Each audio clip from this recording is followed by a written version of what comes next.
Menanggapi permasalahan distributor yang mewajibkan pedagang wayah ingin membeli minyak kelamak harus dibanding dengan produk lain, Kepala Dinas Perdagangan Provinsi Kalimantan Selatan meminta distributor untuk kadang memberlakukan atau mewajibkan lagi. Bila nantinya ada ditemukan, maka pelaku usaha tersebut akan diberikan sanksi hingga pencabutan izin. Pemirsa, berikut kabar lengkapnya.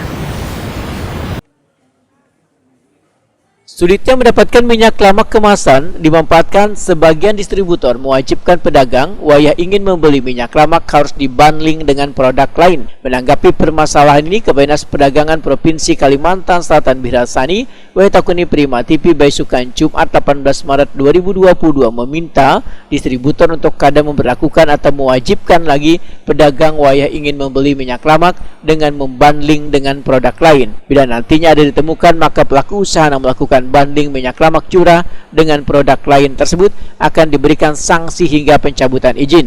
Dinas Perdagangan Kabupaten Kota pun diminta untuk melakukan pengawasan dan tegas dalam memberikan sanksi, dikarenakan yang dilakukan distributor tersebut sangat memberatkan pedagang. Birasani berharap kasus banding minyak kelamak dengan produk lain ini tidak terjadi lagi di Kalimantan Selatan lantaran ketersediaan minyak kelamak kemasan wah ini sudah mulai melimpah. Sedangkan subsidi minyak kelamak curah dari pemerintah dalam waktu dekat ini, ujar Birasani, akan disalurkan. Dikeluarkan oleh pemerintah daerah. Ya. Jadi pemerintah provinsi hanya bisa mengawasi, Pak, untuk yang memberikan sanksi pemerintah daerah, Pak, ya? Daerah, apabila izin usaha itu diterbitkan oleh pemerintah daerah, ya. Okay.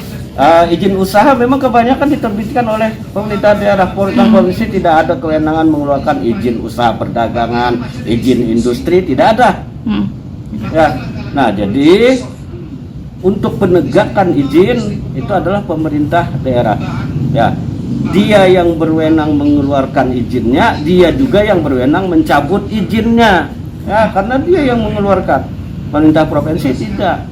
Tetapi pemerintah provinsi boleh saja melakukan pengawasan. Bila ditemukan pelanggaran ketentuan, maka oleh pemerintah provinsi setelah diteliti betul-betul terjadi pelanggaran, pemerintah provinsi akan membuat surat rekomendasi kepada pemerintah kabupaten kota.